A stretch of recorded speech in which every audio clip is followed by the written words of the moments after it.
Yeah, we're aware of that, the potential that holds, but I think the Indians need to be commended. They've been very measured and cautious and very professional in how they're carrying out this investigation.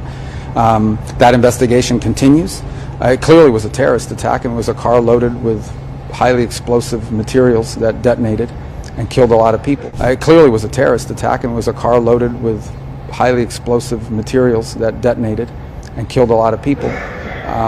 But I think they're doing a very good job of carrying out an investigation, and I think when they have facts, they'll release those facts.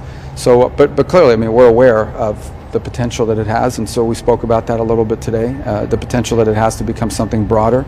But I think we're going to await to see what their investigation reveals. We've offered to help, but I think they're very capable in these investigations. They don't need our help, and they're doing a good job. And targeting. Yeah, a couple points. The United States, there's reasons why we have those assets in the region, and that is to collect intelligence, and we're actioning on that. Obviously, I won't go any deeper when it comes to intelligence matters.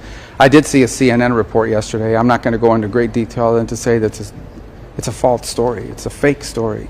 And what's happening now is people with a business card that has a government email on it become sources because they don't know, they're not even in the know. So they either have an agenda or they want to make themselves important.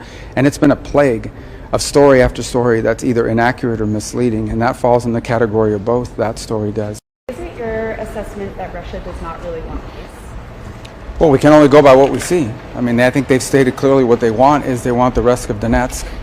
And obviously the Ukrainians aren't going to agree to that. So what we see now is they continue long-range strikes into Ukraine, obviously to degrade their electrical grid and try to demoralize the country or what have you. And they've made some gains in Donetsk, and they're losing 7,000 soldiers a week, 7,000 dead soldiers a week from Russia's side.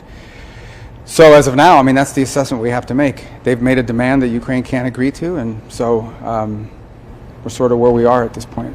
Mr. Secretary, I was told by the European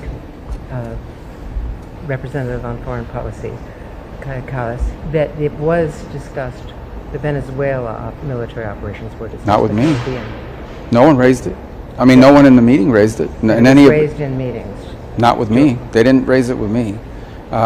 They may have raised it among themselves, but they all came now from CELAC or whatever they were at. But it didn't come up once in any of the gatherings that we had, either last night or today.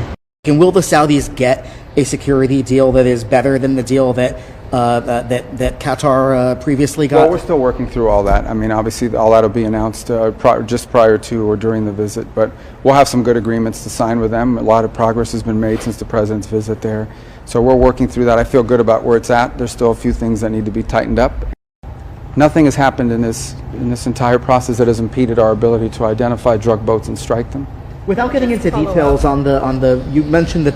Without getting into details, you'd like details. Okay, go ahead. You mentioned the story the other day is fake news. It's fake news. Has there been no change then in UK sharing of intelligence? We have very strong partnerships with the UK and other countries. Again, nothing has changed or happened that has impeded in any way our ability to do what we're doing, nor are we asking anyone to help us with what we're doing in any realm, and that includes military.